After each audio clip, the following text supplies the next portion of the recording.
Martine Aubry réjouit François Fillon. La première secrétaire du Parti socialiste a en effet déclaré être prête à chercher un compromis avec le gouvernement sur le dossier des retraites. Elle laisse entendre que le PS pourrait participer à la recherche d'une solution.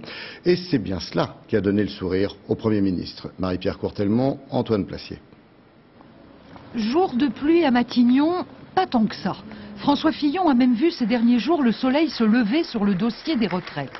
J'entends dire que le Parti socialiste pourrait participer à la recherche d'une solution consensuelle. Franchement, je m'en réjouis.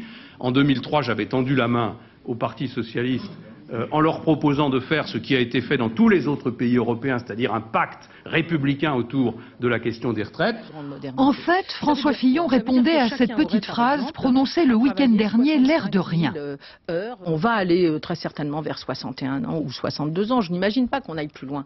Mais à condition qu'on traite l'idée qu'il faille modifier mais à condition qu'on traite le problème de la pénibilité et qu'on traite le problème de l'activité des seniors. Martine Aubry n'hésite pas à briser un tabou, ce qui indispose certains de ses camarades. Je pense que la retraite à 60 ans, c'est-à-dire le droit légal de la retraite à 60 ans, est une conquête sociale majeure. Il n'est pas question de revenir là-dessus. Quand d'autres applaudissent chaleureusement. Un grand parti comme le nôtre, qui se veut responsable et qui demain veut gouverner le pays, sait qu'il aura à affronter cette question-là. Donc autant que nous fassions des propositions réalistes, mais que nous assumions une réforme juste pour les Français. Mais pour ce politologue, le pari de Martine Aubry est risqué. Martine Aubry veut éviter de donner l'impression de gauchiser le Parti socialiste.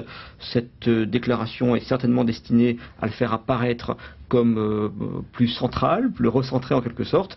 Je pense que autant la question du vote des étrangers n'est pas une question très importante pour les électeurs de gauche moyen, autant la question des retraites est une question décisive. Je crains qu'elle est plus perdue que gagnée avec une telle déclaration. Mais Martine Aubry semble s'adresser à l'ensemble des Français en prenant le risque calculé de bousculer les socialistes.